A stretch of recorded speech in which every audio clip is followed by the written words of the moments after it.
Ryan Root, here to talk about everything WSU football. But first, we're going to start with a little Pac-12 news and the topic and the story that has been all over the headlines all across the country and specifically the West Coast. No football and no sports at all in 2020, and the possibility of a spring football season. They've kind of talked about wanting to do that.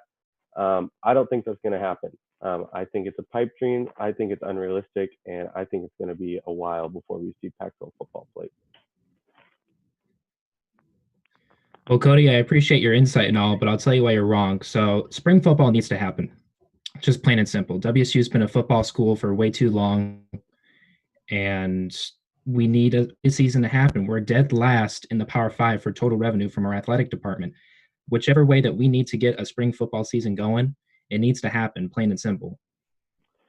Yeah, I mean, I can see that there's a lot of reasons for that. Money's a huge thing, and schools are going to lose a lot of money without playing football. But if you're just looking at, the player safety has been a huge thing in this whole pandemic with COVID, and just even before that with concussions and safety, and trying to fit a spring football season in and then turning around and playing a fall football season, at the start of 2021. If you put those two seasons back to back, that's just not going to happen. Players are going to opt out for COVID, for concussions, for safety, because that's just too much to put their bodies through. These are 18 to 22-year-old kids, and they just can't take that. And you add in, having to do school 2 semesters back to back. In the summer, usually they gives them, a time to take a little break, but that just isn't happening if they're playing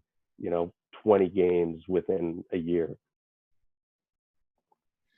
Well, for WSU specifically, 800 plus tests, only 7 positive cases, 2 of which were roommates, so it's really 6 if you want to put it that way. Less than 1% of our tests turned positive. WSU's been doing a tremendous job of handling this with our student athletes. You can even look across the state at UW, 1,000 plus tests, under 20 positive, which is a little bit above 1%. So, add that to the list of why we're better. But the point being, we're doing a great job at containing this virus. And if we need to do so much as go independent to face some of these teams and get some revenue in, if we're the lone Pac-12 team going independent, that's going to not only generate revenue and viewers, but how much confidence are you going to have as the lone Pac-12 team going against, Notre Dame or Nebraska or all these other teams that are moving around conferences? What's this that WSU can't do the same thing?